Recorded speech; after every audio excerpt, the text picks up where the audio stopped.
Assalamualaikum warahmatullahi wabarakatuh. Anak-anakku kelas 10 SMA Negeri 1 Bojong, siswa baru. Selamat datang di SMA Negeri 1 Bojong sebagai kampus hijau, kampus ceria dan kampus prestasi. SMA Bojong sebagai kampus hijau, saya ingin mengajak anak-anak, ayo hijaukan lingkungan kita.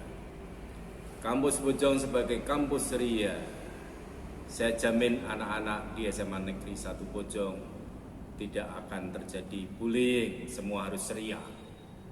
Kemudian saya antar anak-anak untuk ikut berprestasi, karena dengan prestasi anak-anakku bisa mendunia. Oke, anak-anakku, dalam kondisi masih terus meningkatnya wabah COVID-19, maka dengan sangat terpaksa, meskipun anak-anakku ini anak siswa baru, belum mengenal sekolah bagaimana di SMA Negeri 1 Bojong, tapi dengan terpaksa dari awal mulai MPLS ini anak-anakku tidak bisa hadir di sekolah. Tetapi jangan khawatir, kami akan tetap melayani anak-anakku agar terus bisa berprestasi. Nah, bagaimana kami melayani? Ya, mestinya sama dengan sekolah-sekolah lain, ya, masih menggunakan pembelajaran jarak jauh. Hanya untuk SMA Negeri 1 Bojong, anak-anakku, kami melayani semua kondisi sosial ekonomi keluarga anak-anakku. Dalam PJJ ini SMA Negeri 1 Bojong memakai 4 skema. Skema pertama ini kami lakukan untuk anak-anakku yang satu, alhamdulillah punya HP yang smartphone. Dua, anak-anakku bisa beli pulsa. 3, anak-anakku berada di rumah yang sinyalnya bagus. Maka anak-anakku yang seperti ini bisa mengikuti pola pembelajaran jarak jauh, pembelajaran daring dengan langsung. Anak-anakku cukup di rumah saja, bapak ibu guru juga di rumah, atau sebagian bapak ibu ada yang di sekolah. Langsung silahkan komunikasi, bisa melalui WhatsApp group, bisa melalui Facebook, bisa melalui YouTube, dan lain-lain yang Bapak Ibu kami sudah siapkan untuk membuat berbagai macam metode pembelajaran dan berbagai macam aplikasi yang nanti akan dipakai oleh Bapak Ibu guru. Itu skema 1. Skema 2, anak-anakku yang punya HP tetapi tidak bisa membeli pulsa, gak bisa uang membeli pulsa. Nah, untuk skema 2 ini anak-anakku akan kami layani dengan cara anak-anakku minta izin ke sekolah untuk datang ke sekolah. Apabila memungkinkan, maka anak-anakku akan diizinkan dan ditempatkan di mana sinyal wifi-nya bagus. Dan disitulah anak-anakku berinteraksi dalam KBM. Jadi jangan takut kalau tidak bisa beli pulsa. Sekarang yang ketiga, bagaimana kalau anak-anakku masalahnya bukan beli pulsa saja, tetapi masalahnya memang tidak punya HP dan atau HP-nya rusak.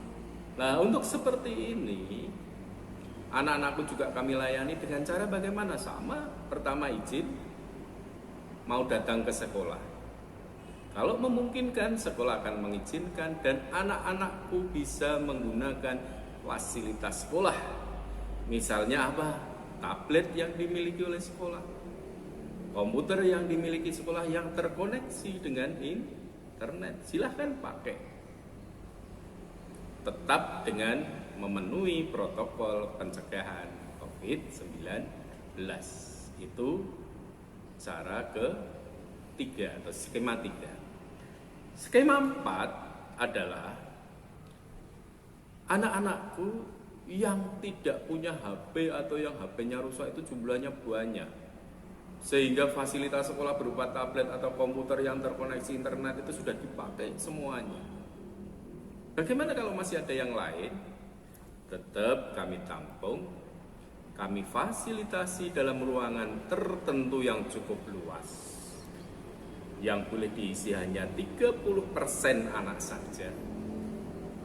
Kemudian nanti interaksinya ini akan dibantu oleh guru piket. Guru piket akan berinteraksi dengan Bapak Ibu guru pengajar menggunakan laptopnya, sehingga aktivitas pembelajaran yang ada di laptop itu nanti oleh Bapak Ibu guru akan ditampilkan di layar di atas. Anak-anakku yang tadi kami kumpulkan di tempat yang luas tadi itu silahkan duduk di situ, karena duduknya lesehan ya di aula misalnya.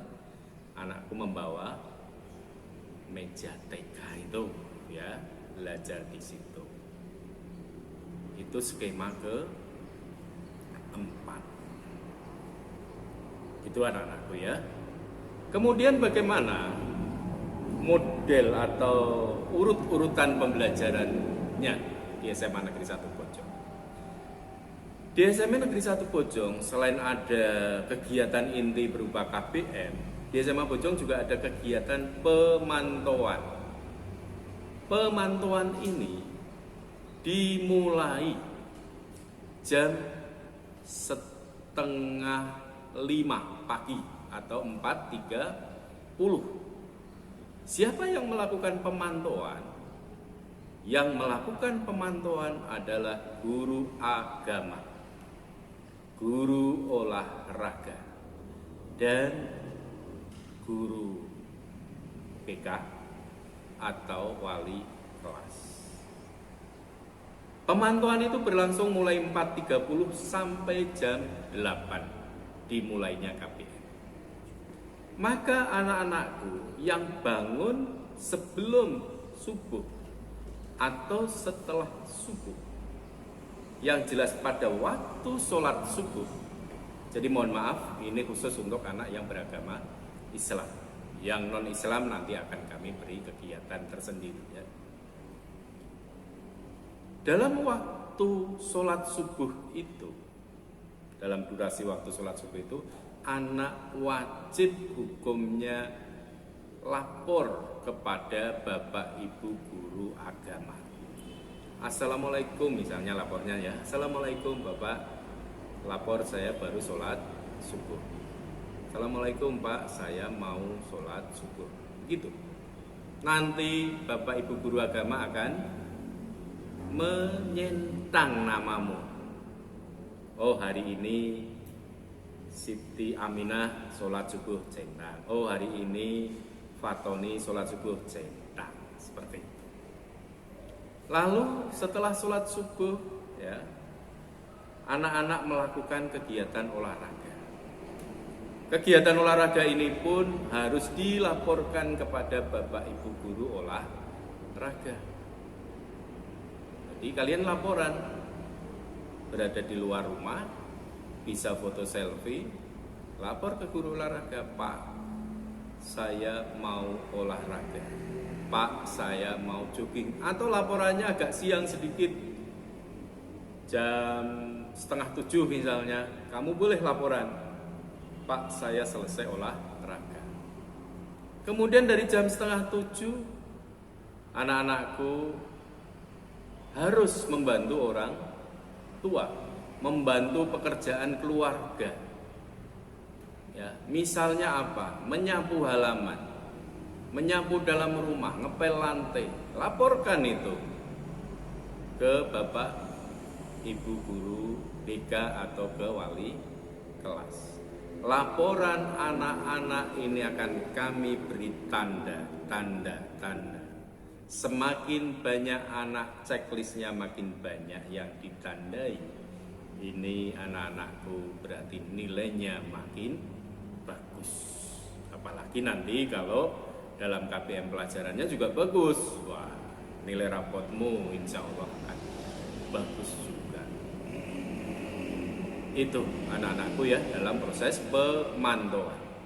Selanjutnya setelah pemantauan selesai, pada saat jam KBM dimulai, maka Bapak Ibu guru akan masuk ke grup WhatsApp.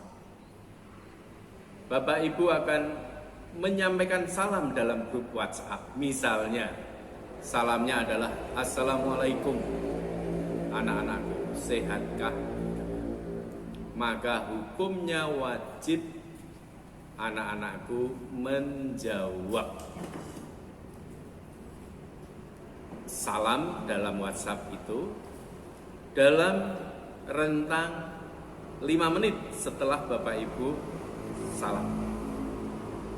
Bagi anak-anakku yang tidak menjawab dalam rentang 5 menit, tapi menjawabnya setelah 5 menit, maka anak-anakku dianggap terlambat masuk kelas. Dan bagi anak-anakku yang tidak respon sampai akhir pelajaran, maka anak-anak dianggap absen. Jadi ini sebenarnya sama dengan pembelajaran kalau pada hari normal. Kalau pada hari normal kan Bapak Ibu guru masuk, duduk di meja di kursi guru, lalu membuka absen, anak dipanggil satu-satu toh. Nah, kalau dipanggil ada berarti dia masuk, kalau tidak ada ya berarti absen. Kalau tiba-tiba setelah Bapak Ibu sudah ngajar lalu kamu masuk, ya dianggap terlambat, sama saja ya. Jadi dalam proses pembelajaran di SMA Bojong, kami masih memperlakukan seakan-akan anakku berada di dalam kelas. Tidak ada bedanya. Begitu anak-anakku, mari kita terus belajar, terus meningkatkan prestasi dalam kondisi apapun. Selamat. Wassalamualaikum warahmatullahi wabarakatuh.